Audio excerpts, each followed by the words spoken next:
Good morning to all. Please subscribe the channel and press the bell icon for more video updates. Today is 5th January of 2021 and it's a Tuesday today. चलिए आज आज का discuss करते हैं हम लोग current affairs. तो हम लोग इसमें देखेंगे कुछ टॉपिक्स देखेंगे करंट अफेयर्स के। उसके बाद हम लोग देखेंगे कुछ इम्पोर्टेंट क्वेश्चंस जैसे जो भी एग्ज़ाम्स होते हैं जैसे यूपीएससी हो गया या यूपीपीएससी या जेपीएससी या बीपीएससी, जितने भी एग्ज़ाम या एसएससी या सीडीएस या एनडीए, कोई भी एग्ज़ाम जिसमें करंट अफेयर्स आता है उस एग्ज़ाम्स के लिए ये वीडियो बहुत हेल्पफुल हो सकता है। तो एंड तक ये वीडियो ज़रूर देखें क्योंकि इसमें करंट अफेयर्स टॉपिक्स को भी बताया गया है, साथ ही साथ उनमें जो क्वेश्चंस आ सकते हैं वो भी बात की गई है। साथ ही साथ एट लास्ट कुछ क्वेश्चंस दिए गए जो बहुत ही इंपॉर्टेंट क्वेश्चंस हैं, जो क्या कहते हैं आ सकते हैं एग्ज़ाम्स में, वही क्वेश्चंस लास्ट में दिए गए हैं। तो बहुत इंपॉर्टेंट क्वेश्चन है, साथ ही साथ उनके साथ डिटेल एनालिसिस भी है, तो जो आपके लिए प्रिपरेशंस के लिए हेल्पफुल हो सकता है। आप उससे जो इम्पोर्टेंट लगे वो अपने नोट्स में ऐड भी कर सकते हैं। साथ ही साथ इसकी पीडीएफ आपको कमेंट सेक्शन जो डिस्क्रिप्शन पर लिंक दी हुई है, सब्सक्राइब द टेलीग्राम चैनल, तो हमारे टेलीग्राम चैनल में आपको उसकी पीडीएफ जैसे ये अपलोड होगा वीडियो उसके 1 घंटे बाद आपको उसकी पीडीएफ वहाँ पे मिल जाएगी। तो आप हमारे टेलीग्राम चैनल को सब्सक्राइब कर लीजिए जिसकी लिंक डिस्क्रिप्शन पर दी हुई है। तो वहाँ से सब्सक्राइब कर लीजिए, सब्सक्राइब द टेलीग्राम चैनल, जहाँ पर आपको ये पीडीएफ मिल जाएगी। तो ये आपके लिए बहुत हेल्पफुल हो सकता है। तो चैनल को सब्सक्राइब कर लीजिए और लाइक बटन जरूर दबा दें। आज का हमारा टारगेट 20+ लाइक्स का है, तो इस टारगेट को अचीव करने में हमारी हेल्प करें और इस टारगेट को अचीव होने दें। और जितना हो सके इस वीडियो को किसी व्हाट्सएप ग्रुप या टेलीग्राम ग्रुप में शेयर ज़रूर करें, जिससे ज़्यादा से ज़्यादा लोग इस वीडियो तक पहुंच सके और लोगों तक ये इन्फॉर्मेशन पहुंच सके। जो करंट अफेयर्स हम लोग डिस्कस करते हैं तो और लोगों तक पहुंच सके और लोग भी इन क्वेश्चंस को देख सके जो इम्पोर्टेंट हो सकते हैं उनकी प्रिपरेशंस के लिए और जो हेल्पफुल हो सकते हैं काफ़ी ज़्यादा उनकी प्रिपरेशंस में। तो ये आपके लिए हेल्पफुल हो सकता है और आपके दोस्तों के लिए भी, तो आप अपने दोस्तों के साथ भी शेयर कर सकते हैं। चलिए आज का पहला टॉपिक देखते हैं हम लोग। आज का पहला टॉपिक आता है वर्ल्ड ब्रेली डे। इसमें बात की गई है कि आज था वर्ल्ड ब्रेली डे सेलिब्रेट किया जाता है 4 जनवरी 2019 से। क्या कहते हैं, कल था 4 जनवरी को था वर्ल्ड ब्रेली डे मनाया गया था। इस जो है ये ऑब्जर्व किया गया था वर्ल्ड ब्रेली डे 4 जनवरी सिंस 2019 से। ये सब सेलिब्रेट किया जाता है अवेयरनेस फैलाने के लिए। जो ब्रेली सिस्टम है उसको क्या कहते हैं, जो क्या कहते हैं ब्लाइंड लोग होते हैं उन तक इसका क्या कहते हैं मीन्स ऑफ कम्युनिकेशन ब्रेली उनका, उसके लिए एक अवेयरनेस प्रोग्राम टाइप का है कि इस डे लोग इसके लिए अवेयरनेस प्रोग्राम कहते हैं शुरू करें और कहते हैं जो ब्लाइंड और जो जिनकी पार्शली साइटेड पीपल है उन तक ब्रेली सिस्टम पहुंच सके। ये चालू किया गया था जो birth anniversary of Louis Braille के उस पे, जो इन्वर्टर थे ब्रेली सिस्टम के, वो भी कहते हैं विजुअल डिसेबिलिटी थी उनमें। जो लुइस ब्रेल थे was born on 4 January 1809 in the town of Kopre in northern France. वो फ्रांस से थे, 4 जनवरी 1809 में वो बॉर्न किए थे और क्या कहते हैं in the town of Kopre में। तो ब्रेली सिस्टम लुइस ब्रेल द्वारा, ये सबको पता है। और ये वर्ल्ड ब्रेली डे आप याद रखिएगा, ये 4 जनवरी को मनाया जाता है। 4 जनवरी को ही वर्ल्ड ब्रेली डे मनाया जाता है 2019 से। तो आप ये याद रखिएगा। चलिए अगला टॉपिक देखते हैं हम लोग करंट अफेयर का। अगला टॉपिक आता है रिजर्व बैंक ऑफ इंडिया ने लॉन्च किया डिजिटल पेमेंट इंडेक्स, जो कैप्चर करेगा जो एक्सटेंट ऑफ डिजिटलाइजेशन है डिजिटल इलेक्ट्रॉनिक पेमेंट्स का अक्रॉस द कंट्री, उसके ऊपर ये ध्यान रखेगा। जो आरबीआई का डिजिटल पेमेंट्स है वो 5 ब्रॉड पैरामीटर्स में लाया गया है, जो मेजरमेंट ऑफ डीपनिंग और पेनिट्रेशन ऑफ डिजिटल पेमेंट्स को देखेगा। ये जो पैरामीटर्स और जो उनका वेटेज है वो इस प्रकार है। पेमेंट इनेबलर्स वेट इसका 25% है। Payment infrastructure demand side factors 10%, payment infrastructure supply side factors 15%, payment performance 45%, consumer centricity 5%। जो इसका बेस पीरियड है आरबीआई डीपीआई का डिजिटल पेमेंट इंडेक्स का, वो मार्च 2018 से लिया गया है। जो इसका डीपीआई स्कोर होता है, जो डीपीआई स्कोर था मार्च 2018 में वो 100 था। उसके बाद आरबीआई कैलकुलेट करता है, फिर कैलकुलेट किया 2019 में, मार्च 2019 में, फिर उसके बाद मार्च 2020 में। मार्च 2019 में इसका स्कोर था 153.47 और मार्च 2020 में 207.84 रिस्पेक्टिवली।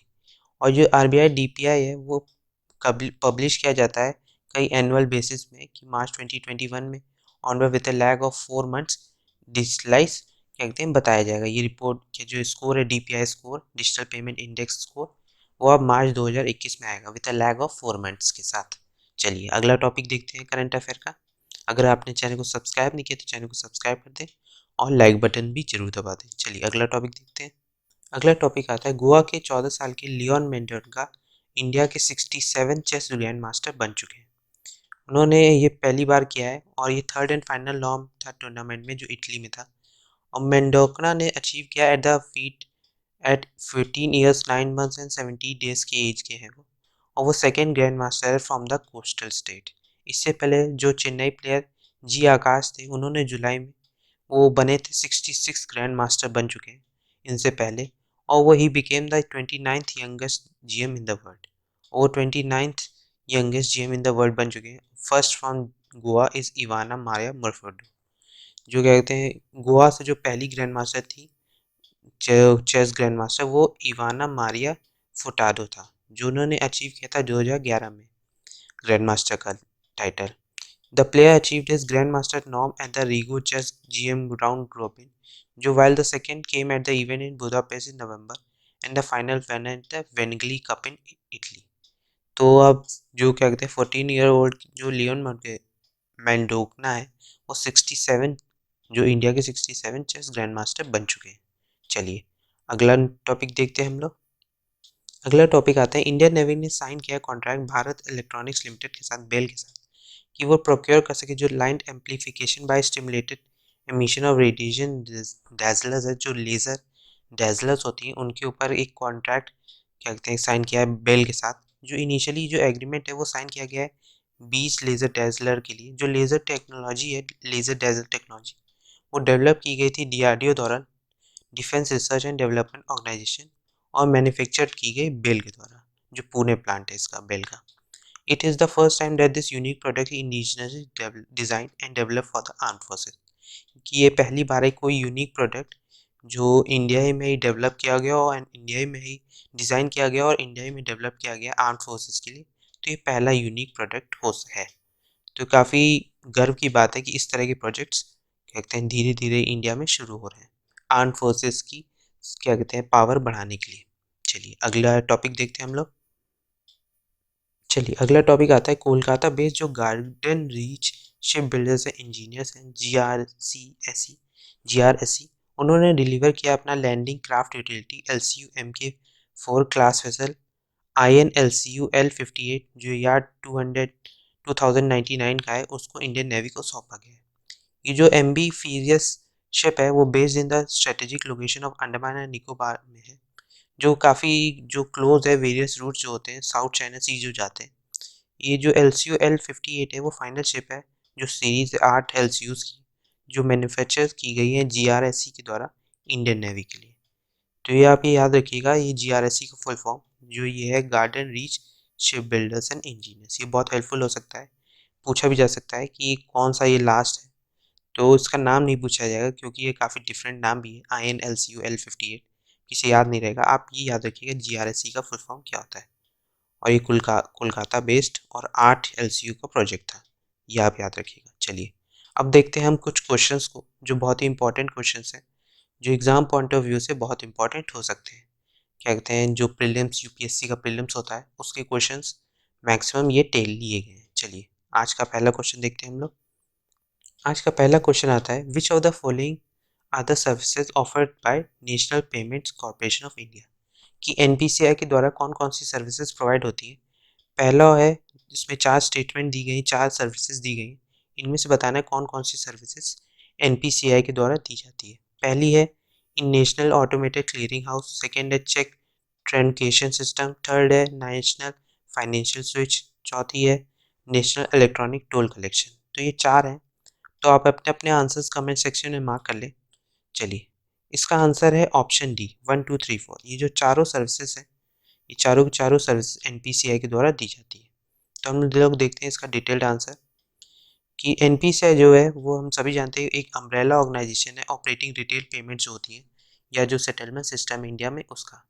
और एक ये इनिशिएटिव है आरबीआई का और इंडियन बैंक्स एसोसिएशन का under the provisions of payment and settlement system act 2007 के द्वारा।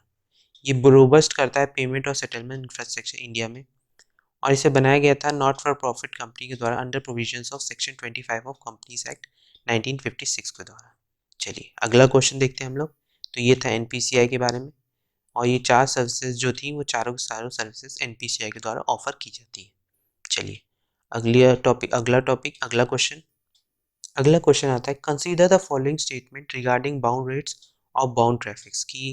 कुछ स्टेटमेंट दी गई है बाउंड रेट और बाउंड ट्रैफिक के टेरिस के ऊपर, तो आपको बताना है कौन सी इन दोनों स्टेटमेंट में कौन सी सही है। पहली स्टेटमेंट है, bound rate is the maximum rate of duty और टैरिफ जो इम्पोज कराया जाता है importing country on an imported commodity, कि इम्पोर्टिंग कंट्री के ऊपर इम्पोर्टेड कमोडिटी के द्वारा लगाया जाता है, के ऊपर लगाया जाता है। जो बाउंड रेट सेकेंड स्टेटमेंट आती है, बाउंड रेट एग्री किया जाता है कि WTO के द्वारा कि वो सेम रहेगा जितने भी मेंबर कंट्रीज है उसके ऊपर। ये दो स्टेटमेंट दी गई, आपको बताना है इनमें से कौन सा आंसर सही है। तो 4 ऑप्शन दिए गए हैं, आप अपने अपने आंसर्स कमेंट सेक्शन में मार्क कर लें। इसका आंसर आता है option A, one and only, कि ये जो बाउंड रेट है वो कंट्री टू कंट्री ये चेंज होता रहता है, और ये सही है कि जो मैक्सिमम रेट ऑफ ड्यूटी होता है वो इम्पोज कराया जाता है इम्पोर्टिंग कंट्री के द्वारा किसी इम्पोर्टेड कम्युनिटी के द्वारा के ऊपर। चलिए अब देखते हैं डिटेल्ड एनालिसिस का। जो बाउंड रेट होता है वो सभी अभी हमने बात की कि इम्पोर्टेड कमोडिटी के ऊपर लगाया जाता है। ईच कंट्री कमिट करता है itself to a ceiling on custom duties कुछ सर्टेन नंबर ऑफ प्रोडक्ट्स के ऊपर। ये वेरी करता है कंट्री टू कंट्री और कमोडिटी टू कमोडिटी, और कोई कंट्री रेस नहीं कर सकते duties above the bound rate, कि जो बाउंड रेट होता है उसके ऊपर आप क्या कहते हैं ड्यूटीज़ को रेज अप नहीं कर सकते, और ये फिक्स्ड प्राइस है, उसके नीचे रहे उससे ऊपर नहीं रह सकता। चलिए अगला क्वेश्चन देखते हैं अब हम लोग। अगला क्वेश्चन आता है, the applications of nano technology in agriculture sector include, कि जो नैनो टेक्नोलॉजी एग्रीकल्चर सेक्टर में होती है वो क्या क्या इंक्लूड करती है। तो पहला 4 स्टेटमेंट दी गई, इनमें से बताना है कौन कौन सी सही है। पहली स्टेटमेंट है, डिलीवरी ऑफ पेस्टिसाइड फर्टिलाइजर्स और जो अदर एग्रोकेमिकल जो मोर एफिशिएंटली यूज़ किए जाते हैं वो। Monitoring soil conditions and crop growth. तीसरी है, detection of animal and plant pathogens.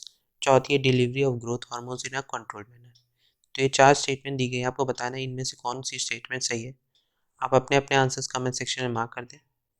तो इसका आंसर है ऑप्शन डी, चारों स्टेटमेंट इसकी सही है। तो हम लोग देख लें कि जो एग्रीकल्चर सेक्टर में हमने देखा जो सिंगल मॉलिक्यूल डिटेक्शन जो होता है वो डिटरमाइन करता है इंजाइम सबस्ट्रेट इंटरेक्शंस को। फूड प्रोसेसिंग में नैनो कैप्सूल्स यूज़ किए जाते हैं। एंटीबॉडीज़ फूड पैकेजिंग्स में यूज़ किए जाते हैं। सप्लीमेंट्स में भी नैनो साइज पाउडर्स यूज़ किए जाते हैं एब्जॉर्प्शन ऑफ न्यूट्रिशंस के लिए। तो ये इसलिए एग्रीकल्चर सेक्टर में ये चारों सर्विसेज के लिए यूज़ किया जाता है। तो ये था आंसर ऑप्शन डी, चारों स्टेटमेंट जो दी गई थी वो चारों की चारों सही थी। चलिए अगला क्वेश्चन देखते हैं। अगला क्वेश्चन आता है, कंसीडर द फॉलोइंग स्टेटमेंट। इसमें कुछ स्टेटमेंट दी गई उनको आपको बताना है। कहते हैं कि ICCPR के ऊपर दी गई international covenant on civil and political rights. ये 3 स्टेटमेंट दी गई हैं, आपको इनमें से बताना है कौन सी स्टेटमेंट सही है। पहली स्टेटमेंट आती है कि international covenant on civil and political right ICCPR जो एक multilateral treaty adopted by united nation general assembly के द्वारा अडॉप्ट की गई। दूसरी आती है, ये जो कॉन्वेनेंट है वो कमिट करता है its party to respect civil and political rights of the individuals including right to due process and a fair trial के लिए। तीसरी आती है, ICCPR एक पार्ट है universal declaration of human rights का। तो ये 3 स्टेटमेंट दी गए हैं, आपको बताना है कौन सी स्टेटमेंट सही है। तो आप अपने अपने आंसर्स कमेंट सेक्शन में मार्क कर दें। तो इसका आंसर आता है ऑप्शन डी, तीनों स्टेटमेंट जो दी गई हैं तीनों की तीनों सही है ICCPR के ऊपर। तो हम लोग देख लेता है इसका डिटेल्ड आंसर। जो एक ICCPR है वो एक मल्टीलेटरल ट्रीटी है, अडॉप्ट की गई थी जो यूनाइटेड नेशन जनरल असेंबली के द्वारा, जो कोवेनेंट कमिट करता है its party to respect the civil and political rights of individuals including the right to life, freedom of religion, freedom of speech, freedom of assembly, electoral rights, rights to due process and a fair trial के लिए। ICCPR एक part भी है international bill of human rights का, along with international convention on economic social and cultural right ICESCR और universal declaration of human rights का भी part है। ICCPR मॉनिटर्ड किया जाता है United nation human rights committee के द्वारा। चलिए अगला क्वेश्चन देखते हैं हम लोग। अगला क्वेश्चन आता है, इसमें भी 3 स्टेटमेंट दी गई हैं, आपको बताना है कौन सी स्टेटमेंट सही है। पहली स्टेटमेंट आती है स्टेट और यूनियन टेरिटरीज जहाँ पे 50% से ज़्यादा लैंड फॉरेस्ट कवर हो, वहाँ पे एक कंपेंसेटरी एफॉरेस्टेशन किया जा सकता है अदर स्टेट्स के अपेक्षा। दूसरी आती है कि लक्षद्वीप, अरुणाचल प्रदेश, मिजोरम, अंडमान निकोबार में more than 75% of their land जो है वो फॉरेस्ट कवर से कवर है।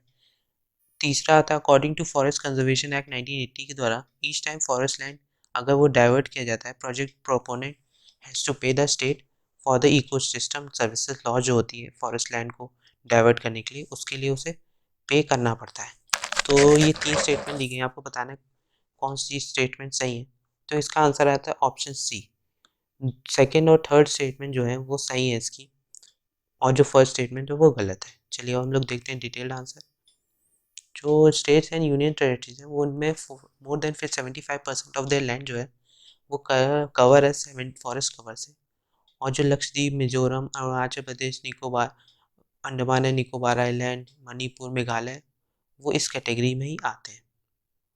According to forest conservation act 1980 के द्वारा भी अगर कोई भी फॉरेस्ट लैंड डाइवर्ट की जाती है तो उसके प्रोजेक्ट प्रोपोनेंट को पे करना पड़ता है स्टेट को उस इकोसिस्टम लॉस के लिए।